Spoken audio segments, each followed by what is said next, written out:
She's failing, but to be fair, we all knew she was going to fail. Let's be honest, we expect every politician to lie to us. We swap one bag of vagabonds and bandits for another band of the same. But they're all saying, you know, a collapse could be coming. They're saying we could end up at the IMF for a bailout. Good to speak to you. How are you doing? I'm good, thank you. And it's great to be back on this show. You always bring the depression of the midweek right up to a positive state of mind. You're as constant as the Northern Star, always here for us. You're an MBE, which means you're a member of the British Empire, which means I suppose you're essentially a spiritual shareholder in the United Kingdom. How do you think your treasurer, your head of finance is doing, Rachel Reeves? She works for you even more than she works for the rest of us. I remember a couple of shows back, you telling me off on my language, so I won't answer this question the way I want to answer this question. She's failing, but to be fair, we all knew she was going to fail. We all knew Labour were going to raise taxes, put us more in debt, and probably bankrupt us, because that's what every single Labour government has ever done by the time they leave office. Every single one. She's out of her depth. I don't think she knows. I mean, we all know she doesn't know what she's doing. She's playing sixth form politics all the time because she's talked about doing this job all her life. And she's talked to people who surprisingly, she's probably cleverer than. And she said, we should do this, we should do that. And it sounds amazing. Let's tax the rich. Oh, that sounds great because we don't think we're rich. But what she means is we're going to tax absolutely everybody to the hilt. But to be fair, this is exactly what the Tories did as well. So let's not get the Tories off the hook. They're just carrying on the Tory agenda here. That's quite a depressing big picture analysis. Here's a piece of news. Here's a news item from last year, I think it is, where she said very clearly, Reeves tells firms no more tax rises as she defends budget. And then she put up these hugely put up taxes last year.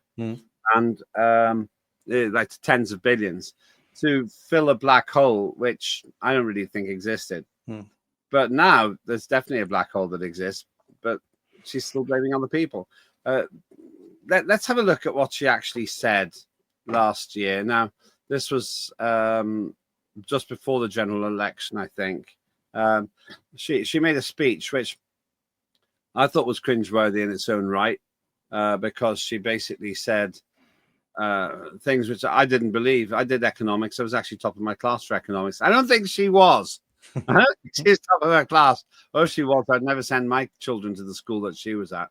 But she said quite clearly, there's no room for doubt here, that if she got elected chancellor, she wouldn't raise taxes. Have a listen to this.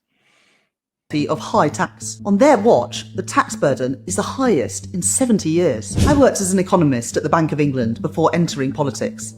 I know what it takes to run a successful economy. I believe in sound money and in public spending that's kept under control. I did not come into politics to raise taxes on working people. So my promise to you is this. Labour will not put up your income tax, national insurance, or VAT.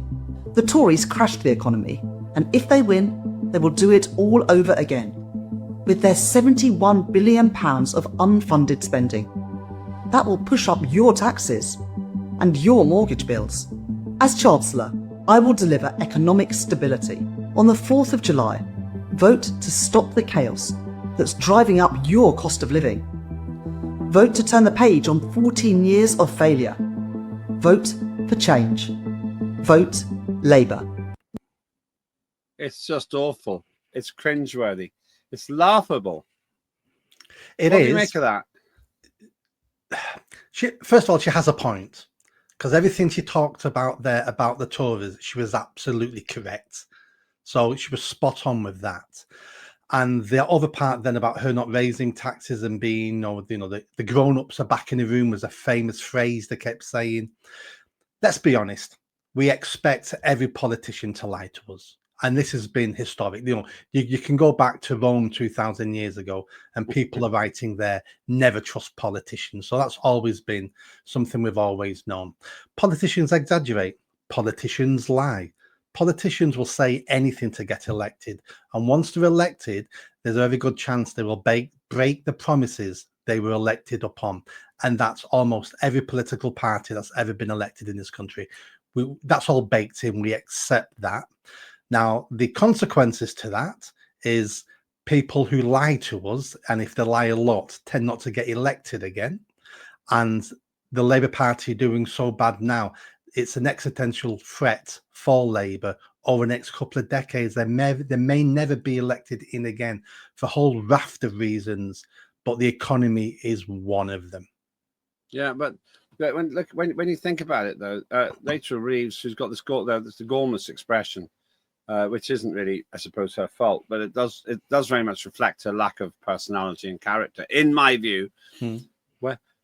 When she looks straight into the camera before the general election 2024, when the Tories, I think that they did mess things up, but when the Tories are screaming that Labour will increase taxes, and she promises, she uses the phrase, she won't increase VAT, income tax, and national insurance, and it looks like we're all set to see an increase there.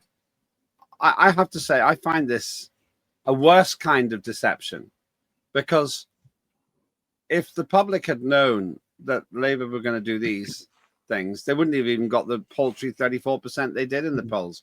That's 34% of the people who voted, around 1/5 of the total electorate voting for Labour. And I actually think this is a worse betrayal because it was about something important. I'm sure she didn't know she was lying when she said it. I think she thought when she said it, I'm that clever because I've done A-level politics and I was a tea lady at the Bank of England. I'm that clever. Everything I do is going to work. Therefore, I mean it. I'm not going to put up taxes because my socialist dream, I've read Marx Capital and I've read this and I've read that. And people from the WEF have told me what to do. It's going to work. I'm not going to raise taxes. I don't have to. She believed all that. But reality has hit her in the face. And what we need to realize now, it's called bring the pain. That's what she's going to do now. She's going to bring the pain. Me and you are old enough to remember the 70s and the early 80s. Yeah. They were awful times. High unemployment, no one had any money, businesses collapsing, thousands of people losing their homes every month because they can't afford repayments. And people think it's bad today. It's not bad today compared to 50 years ago. And I fear we're going back to those days. Well, when you say that, and I have to say, I was more sympathetic to the Labour Party when I was younger. It's said that you're not normal if you're not left wing when you're young and right wing when you're old. But I was more sympathetic to Labour. I felt that they had good intentions.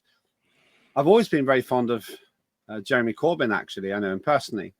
I think he's as left wing as the new socialist mayor of New York. So. I maybe don't share his politics, but I thought that he was well-intentioned. I don't feel that the current Labour Party looks well-intentioned. They don't feel to me in the same way I used to feel about Labour, which struck me as naive and a little bit wide-eyed, but well-meaning. Now I look at Keir Starmer, I think of him as a cynic. I think of him as self-serving. I think he was a totally incompetent head of the Crown Prosecution Service. I mean, to not even notice that Jimmy Savile was doing all those things, not notice enough to bring him to court one single time. So many things wrong there. So I now think we've got a Labour Party which is actually incompetent, but in a rather more vicious way. Now, there he is. You know, there's the man. And this self-satisfied expression, which more or less says, I've made it to Downing Street. What do I do next? There's a film called, I think, The Candidate with Robert Redford. And the last line in it, when he wins, is, what do we do now? And I feel that that's pretty much what this Labour Party has said. I think this is worse, Nick, because they're not just incompetent, but they're cynical. And they make really bad calls.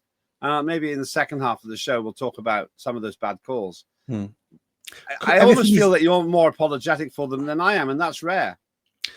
No, what I don't want to do is to convince people that all our problems at the moment are down to this Labour government, because they're not. This Labour government isn't. Everything you said there is completely true, and they're making everything worse.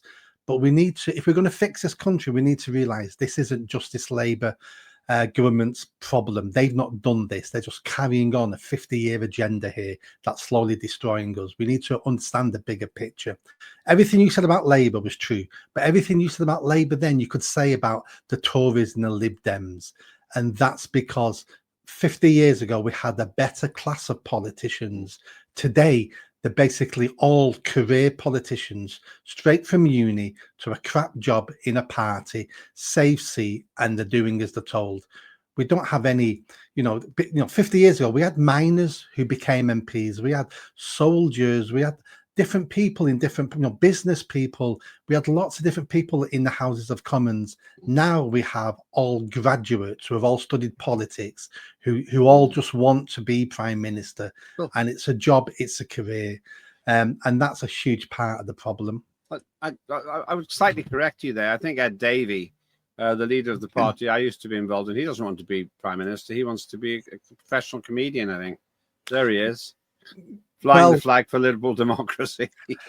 Well, haven't we got who is it, Argentina, where the president was a TV comedian? Yeah. So that can happen. So this comedian who now leads the Lib Dems, every politician, you know this, you've sat in Parliament, even the most incompetent, corrupt, quiet, no self-control, no self-respect politician, every single one of them, sometimes in the middle of the night when they're dreaming, they dream of being PM. Yeah, well, you could say that about Ukraine as well. There's Zelensky, another comedian, a professional comedian who went on to become the losing head of Ukraine, a man who's killed thousands of people. In fact, those three represent, I think, exactly what's wrong that we got. For those who don't know, that's Emmanuel Macron on the left, who seems to spend most of his time with his partner trying to prove that he's married to a woman. Unusual. They've got Keir Starmer, who infamously said of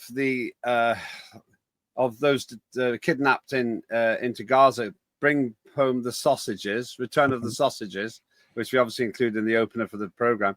But then we got Volodymyr Zelensky. He used to play the piano with his personal part. I mean, this is not exactly the kind of statesman you would have seen in politics 60 years ago, is it? No, absolutely not. And the ratings of all those three men, are in the gutter because of this, because they're not leaders. It's because all of them are either middle managers or puppet leaders because someone else has put them there. And you talk about Jeremy Corbyn. I would never, ever in a million years vote for Jeremy Corbyn. But since Thatcher, I would say he's the only statesman we've had in Parliament since Thatcher, because he tells you what he thinks. He knows what he wants. He has a vision for the country. It's a vision I don't want, but it's a vision he wants. And he's done his best to sell us that vision. He's not really for changing. And they're the sort of politicians we need, because we know where we stand with people like that. He's not going to get into power and then suddenly change all these policies, because he's not that type of person. We need more statespeople in Parliament who have got a vision, who are committed to a cause, committed to a future, instead of what we've got now, which is, these are my policies, and if you don't like them, I've got some more policies. Yeah, that's exactly my view as well. As I say, I'm fond of Jeremy Corbyn. I actually wish him well with his party. I'm unlikely to vote for it, but I think it's sincere. They make the joke about Sultana and Corbyn being fruit and nut, but I actually think that they have got a significant and serious proposition if they can just organize themselves internally to be able to project that without distraction. Now, we're going to break in a minute, but I want to ask you, for the end of the first half here, why is this conversation happening in an unusual way, Nick? Normally, you are full of vitriol and venom to the point where I get scared you might get us off air. and I'm going, oh, come on, calm down. It's not so bad. But this time, you're almost talking as if it's in sorrow rather than anger. And you're slightly more sympathetic to the Labour Party, saying, well, it's not all their fault. And you're being, in my view, unexpectedly positive about Jeremy Corbyn, which I'm pleased about. He's a decent guy, and I actually won quite a lot of money in a bet whenever he got to be leader of the Labour Party. Why are we in each other's corners today? That's because, for me, I just tell the truth. I tell you what I'm thinking. I never tweak it. I never think what the people want to hear. If somebody doesn't want the truth off me, then the answer is don't ask me a question. Now, the reason why it looks like I'm coming across a bit sympathetic towards Labour is this.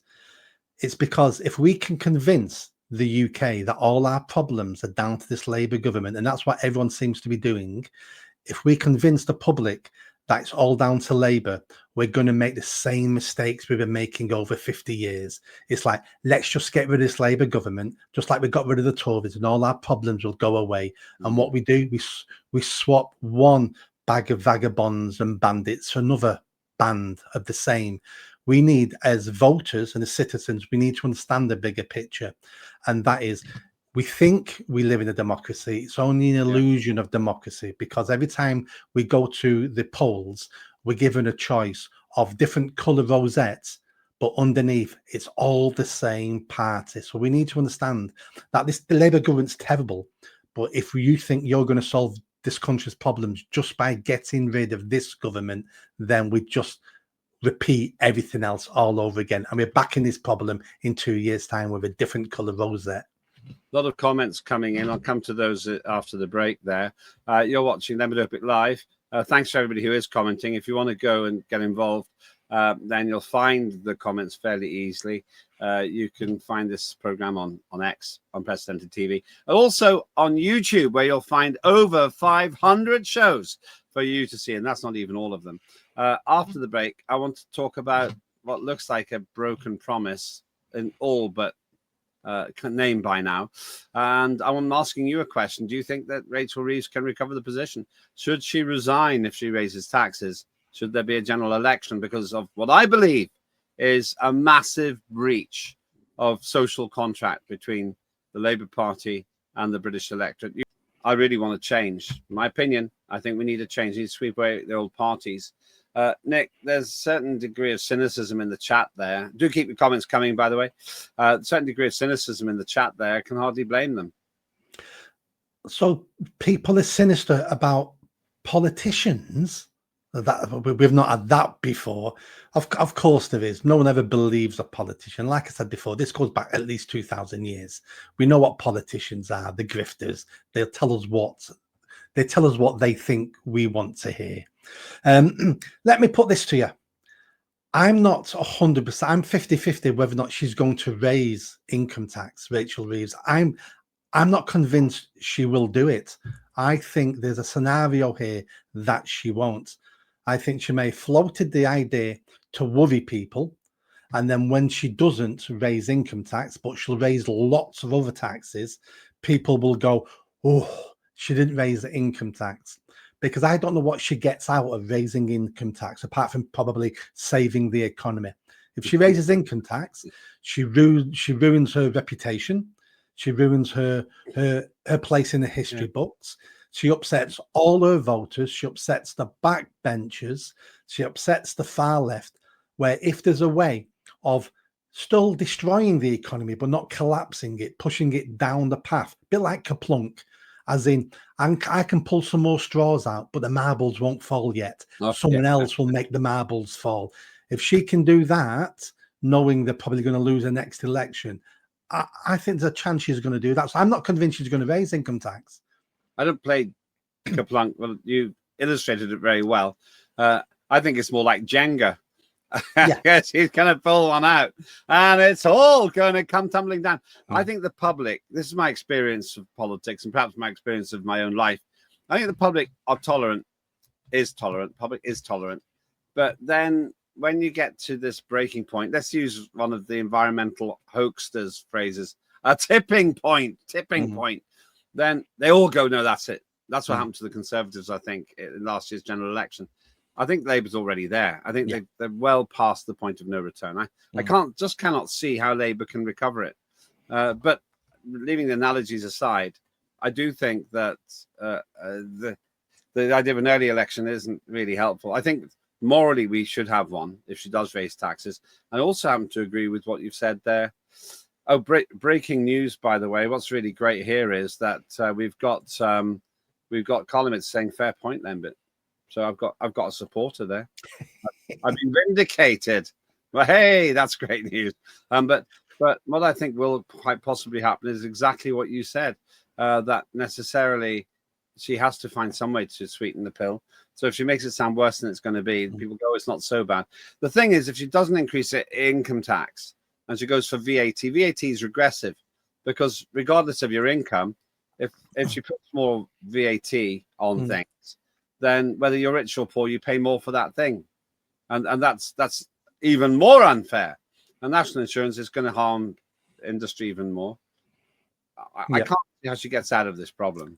And if she puts VAT up, because she won't put national insurance, VAT, or income tax up. I don't think she'll touch any of them three. You don't think so? No, but if she put VAT up, then what happens then is the welfare bill has to go up because you put 5% on VAT. So all those people on benefits all need an extra 5% now because everything's gone up in the shops. So that would be a double whammy for her. I think she'll fudge it. I think she'll fudge this, fudge that. She'll look for some tax cuts, but they're going to be minimal because her backbenchers won't have tax cuts. And I'm not sure where the money's coming from. I don't know. But I just don't think it's a given that she's going to raise those three big tax pots. Well, let's have a look at what she actually did say when she was, essentially being, challenged on this. It seems to me that she's got herself into a really big mess here. If you're watching this live yesterday, this is a challenge that was made to her, and I think her answer is pathetic. Made history in your last budget when you increased taxes by £40 billion in the biggest tax raising budget in over a generation. You said at the time it was a once in a parliament tax raising budget, and you told me explicitly Labour would stick to our manifesto commitment not to increase taxes that working people pay. Today, do you still stand by both those promises? And if you can't, or if you won't, aren't you making a mockery of the voters that put their trust in you at the general election? Thank you. Thank you very much, Beth. I will set out the individual policies at the budget on the 26th of November. That's not what today is about. Today is about setting the context for that budget. And your viewers can see the challenges that we face, but the challenges that are on a global nature. And they can also see the challenges in the long-term performance of our economy. And the Office of Budget Responsibility will set all that out. So they've done the review of the supply side of the economy. That looks at the past, but they use the past to predict the future. And as Chancellor, I have to face the world as it is, not the world that I want it to be. And when challenges come our way, the only question is how to respond to them, not whether to respond or not. And as I respond at the budget on the 26th of November, my focus will be on getting NHS waiting lists down, getting the cost of living down, and also getting the national debt down. What a pathetic set of answers. That was pathetic. A political answer where ask me a question and I'll do my best not to answer it. But it was just rubbish. She said nothing. I remember what we said before. She said unconditionally she wouldn't raise income tax, national insurance or VAT. Now you don't think she'll touch income tax. You think she'll touch VAT? But if she touches any of the three, she's broken her I don't promise. I think I'm 50-50. There's a 50% chance she won't touch any of the big three because she's promised it.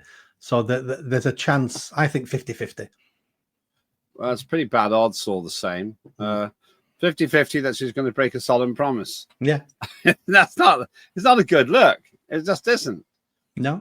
I wonder if this is going to ricochet very badly on Keir Starmer. I mean, he's been endlessly supporting her. On and on and on he goes about how important she is, and he's seen with her. I actually think it's almost impossible for him to sack her without fatally damaging his own career. I actually don't see how even how even either of them can seriously think they're going to win the next election. Their gormless, pathetic approach means that even Kemi Badenoch there looks comparatively good. Kemi comes across to me at least as much more clear-headed than Rachel Reeves, who just lives in this kind of twilight world of I don't know what I would describe it as, darkness.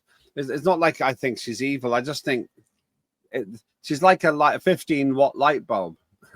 It's just glows dimly. I don't think she had any idea how difficult the job was going to be and how much pressure she was going to be under and how little she can control things. I thought she was going to get that job and she'd have all these levers to pull and everybody would do as they're told. And if she said the markets jump, the markets would jump. If she said, I want higher productivity, they would get higher productivity. I don't think she had any idea how difficult this job is. And that's why she's failing. Well, yeah, when you watch her, when you watch her talking like that, it just doesn't engender any confidence. I train public speaking, and I would do so much to try to improve her, but I don't think it would stick because her horsepower isn't enough. In engine terms, if you need 500 horsepower to win the Chancellor race, she's on 120. She's just nowhere near the bar. Hasn't got anything near the energy. I was at the conference in Dubai recently, and there were some really live wires, people from all over the world, people at the top of an NGO, non-governmental organizations, do with space and populating space. Really glamorous, interesting subject. And you could see people were fizzing with energy and character and belief. She would have completely and utterly failed if she'd made a presentation in that room, and there were a lot of people there. She made a presentation. People would have said, "Who is this? Are you sure in the right place?" And that the problem is she's a chancellor. Yeah, but again, a lot of that sounds like style over substance. So we had that before, and the prime minister was called Boris Johnson, who came across like he had all the answers and he was your best mate in the pub, and he became prime minister. And for me, he was the worst prime minister I think we've had in the country, only because he set himself up to fail by promising us he was the next Churchill going to save us, and he completely failed. A bit like Tony Blair and Gordon Brown. So when Gordon Brown always looked the dire one, he never smiled, he was serious. That's great. I want a serious chancellor. I want serious politicians. I don't want clowns. But when he became prime minister, he was being told all the time, be more like Tony Blair, be more like Tony Blair. And you'd see him in the middle of an interview going, and then he'd go, and he tried to smile to be like Tony Blair, and it was the freakiest thing you'd ever seen.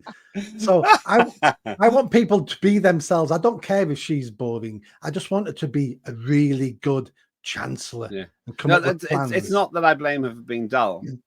I blame her for lacking the awakeness necessary to do her job. She sees through a mirror dimly. You meet all kinds of people. Some of the very best people I've met in broadcasting on the technical side, they're not razzmatazz. They come in quietly. They sit down at the editing suite, and what they present to you afterwards is magnificent because they've been focused and they haven't been clowning around. And they make all the links are great. The subtitles are perfect, and their work speaks for them. But the problem with Rachel Reeves, an interesting point made, Robot Reeves by Colin says, is that, as Colin also says, she's out of her depth. She's in a job she should never have been employed for because she cannot do the job. Now, economics isn't the most exciting thing. I'd studied it at school, top rated there, started it at university, but dropped out because I felt it was more of a pseudoscience than a social science. But I did do a year of it and just scraped through. But I could see that it does take some understanding of the human condition because it's a social science. It's about psychology. And she hasn't got it. And I think that's one reason that she shouldn't be in the job. And she'd understand all that if she read some history books on economics, because she's making all the same mistakes lots of other socialist governments always make. And she's going, oh, I didn't know this was going to be the outcome. Why? It's always the outcome when you do these things. Why haven't you learned that? Why haven't your advisors learned that? But you think you're going to do it for the 100th and 15th time, and you think you're going to get a different result. Why would you think that? Yeah, that's the thing. And she just doesn't engender confidence. I think that's the problem. She just doesn't engender confidence.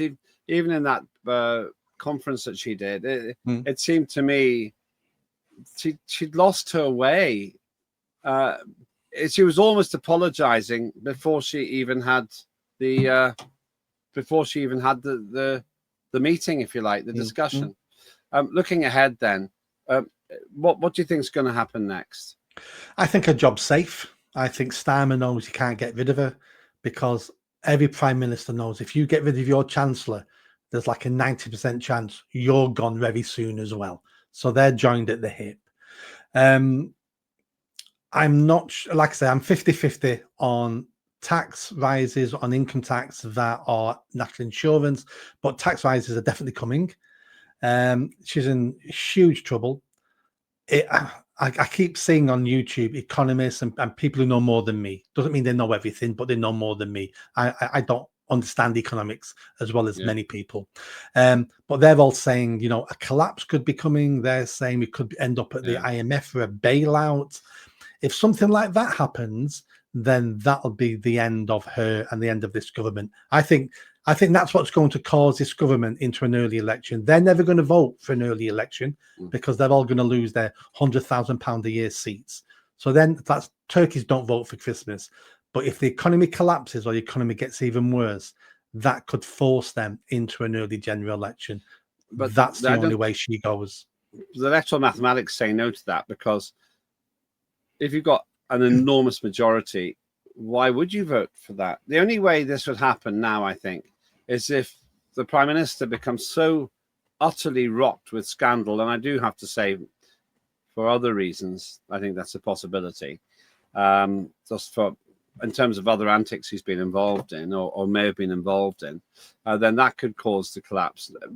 If this Prime Minister becomes mired in hugely embarrassing scandal, that could cause a general election. But short of that, I can't see them going before 2029, because just like the Conservatives should have done, they should have played it to the very end.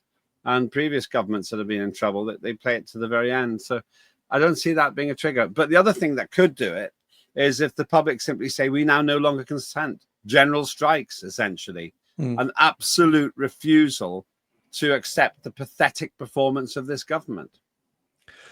I don't think that would bring any government down. Do you remember the poll tax riots and stuff like that? That doesn't. What the people want never brings down the government. It has to be something external. I think if our economy collapses, we have to go to the IMF. We can't sell our gilts anymore. No one bothers money. Unemployment's the highest now for 4 years. If that keeps going up, it gets to a stage where they look at themselves and going, we're killing the country. We don't want an early election, but we're done. We know we're done. And what's that phrase? Events overtaken. Yeah.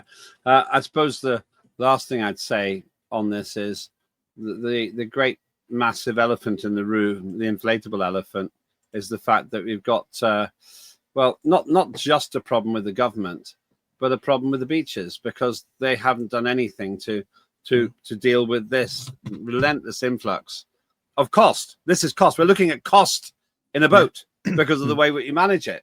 And I don't know how much it costs to put somebody in a 5-star hotel, what the deal is, but it's going to be a lot. And if you're paying, say, just let's do the figures, £100 a day, is probably more. That's coming on to 40 grand a person. If there, let's say, 50 people in that boat there, that's 200,000. That's basically 400. That's £2 million worth of cost in that boat, roughly. I'm guessing. Somebody can put me right if that's wrong. And we're not stopping it. And even today, I saw another revelation that illegal immigrants, asylum seekers, illegal immigrants are actually running those ramshackle shops that sell illegal fags in the street. Yeah. And it wasn't hard to expose it. So they're actually making it worse. It's said the only reason our gross domestic product looks like it's going up is because of illegal immigrants. Mm. Or because of net migration, to be precise. Net migration, let me get that right. Finally, if you were the Chancellor, what would you be saying in the budget in a few weeks' time? I would want to cut taxes, but you probably couldn't do it today. I'd be looking at massive public spending cuts. So I'd be looking at getting rid of our foreign aid. That's about 7-9 billion a year. Mm-hmm. I'd be looking at illegal immigration. I'd stop that in 2 days, 48 hours. Nobody illegal would ever be coming in the country again. And I would deport every single illegal migrant in the country. And then I would look at legal migration. There's something like 1.9 legal migrants in the country, 1.9 million of them who are on benefits. Why are we importing people into the country to live on benefits? All of them need to go home. There's many savings we could do. I mean, the left will hate it. The public sector will hate it. But absolutely fine. That's where the savings come from, is slashing the size of the state. And all those people we sack then have to go into the public sector to get jobs. And then they start paying tax. And suddenly the economy starts taking off. The private sector. The reality is no government, in my political experience, and I've been professionally involved in politics, though I have done proper jobs as well, if you put it that way, for 40 years. But I was first a councillor. First I was in student politics full time. But in that 40 years, no one's really made significant savings. And I'll say this for nothing, my opinion here. If there's one government that's totally and utterly incapable of taking on the unions, of taking on public spending, of taking on the migration crisis, it's the Labour Party now. Nick, always good to speak with you. I'm sure we've cheered everybody up. I'm sure we have. Just one quick point before we go. You just said then you were involved in student politics when you was at university. No. You're qualified to be the Chancellor. I'm maybe qualified to be the Chancellor because I was top of my class at school for economics, and because I left economics because I became disillusioned with the subject. Maybe I'm skeptical enough in the economic world to also understand, at least in my view, governments don't run economies, they wreck economies. The best a government can do is leave it alone. Let it do its thing. Just try and stay away. It sounds now like you've just advertised that you're overqualified. Well, I'm not planning to be Chancellor. I wasn't planning to get back involved in politics, but I have to an extent. But Nick, it's always a pleasure to speak with you. I'd rather spend the whole day talking with you like this, talking about politics rather than doing it. That is Nick Buckley, absolute reliable regular, usually on Wednesdays.